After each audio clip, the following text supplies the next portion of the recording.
Today I'm showing you 3 of the very best places to meet men. But before I get into it, we need to talk a bit about the challenges of meeting men in the real world, because there are many.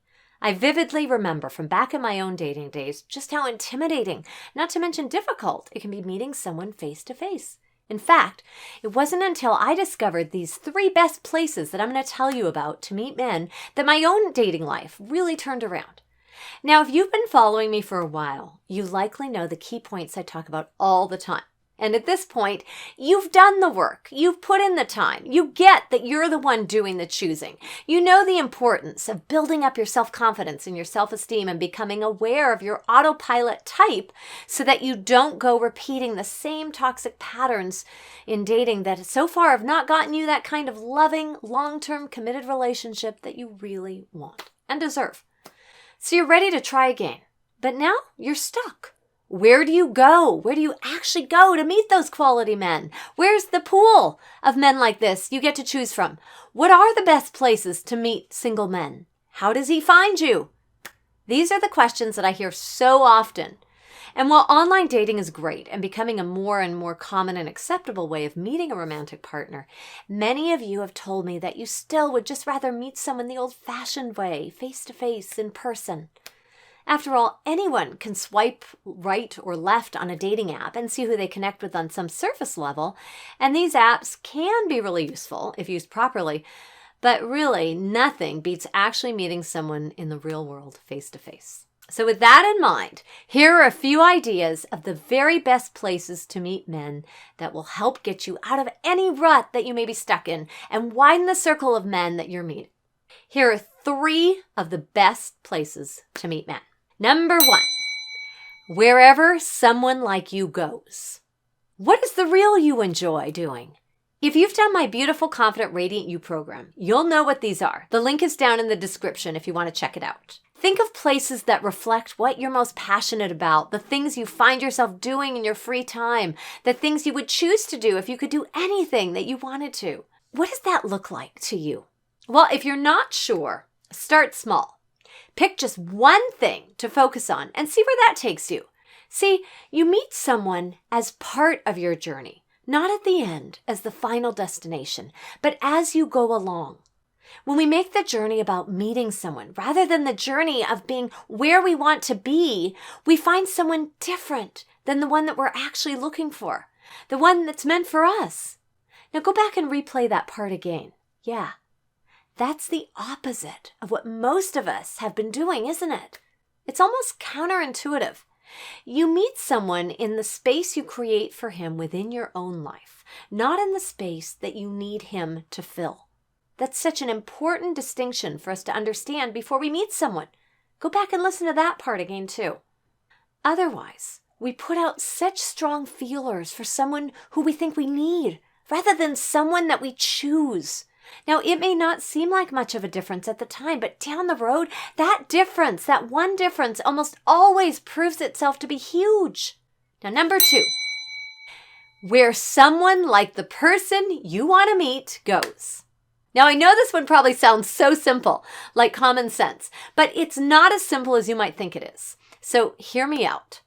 For you to know where this is, you first have to know who it is that you're looking for. And this is so important because we often think that sports bars or events or wine tastings, single events, religious meetings, etc. But the success of finding someone there is only determined by whether or not this is where someone goes who you actually want to meet. Men are everywhere. You can find a man if that's all that you're looking for. But when we're looking for someone more than just any guy, you need to know where that type of guy you're actually looking for will be. Where does someone who shares your values, who has the character you're looking for, go? What is he about? What does the perfect guy for you do? There are just so many layers to that. Start with the basics and go deeper as you understand more of what you're looking for. Just like the way that you do things in your free time based on what you want to do, so does he. So where is that? What does that look like? The clearer you are about the kind of guy you want, and we're not talking about physical looks here, we're talking about character traits, values, what he focuses his time on, etc., then the clearer that you'll be on what that type of guy does in his free time, and essentially where he goes. Where is he? Where is he found? The clearer you are on where he goes, the more likely you are to find him there. So the man who would become my husband, he was a single guy volunteering as a big brother long before I ever met him. And I had finally understood the importance of clarity and what I was looking for just before our paths crossed. And that meant something to me. He was at these big brother, big sister events long before I got clarity enough to know it was someone just like him I was looking for. And if I had understood the value that held for me, more than just being out dancing where any guy who made me come alive was enough for me, I would probably have met him a lot earlier. Make this so much easier on yourself by learning from what I took the long roundabout route to get to. So what's the third best place to meet men? Everywhere you're invited to. This is where the all-important spiritual energy part comes in. And those of you who've worked with me know that I did actually meet my husband twice.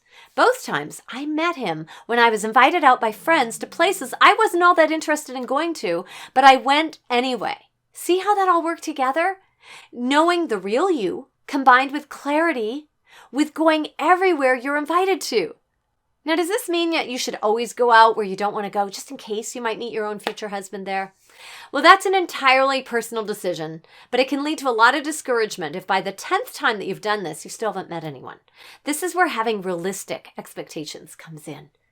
Weigh the offer. If you're only going because you're hoping to meet someone and you're not even the slightest bit interested in going if it were solely up to you, then let that guide you. Be open to the fact that you never know where you're going to surprise yourself and end up having fun, meeting new people who might have something to offer you. And you never know where this one outing might lead.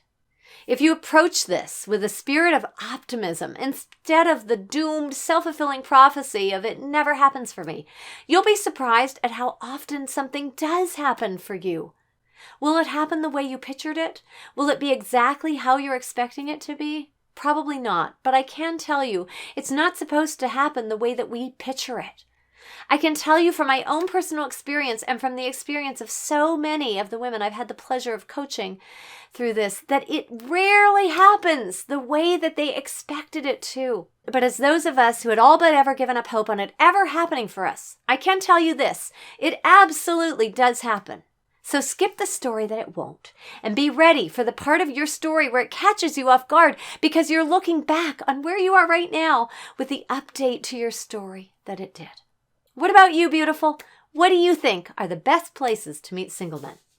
Share it with us below in the comments, the places that you've tried, successfully or unsuccessfully, to meet men so we can move on to where we're going to meet him now.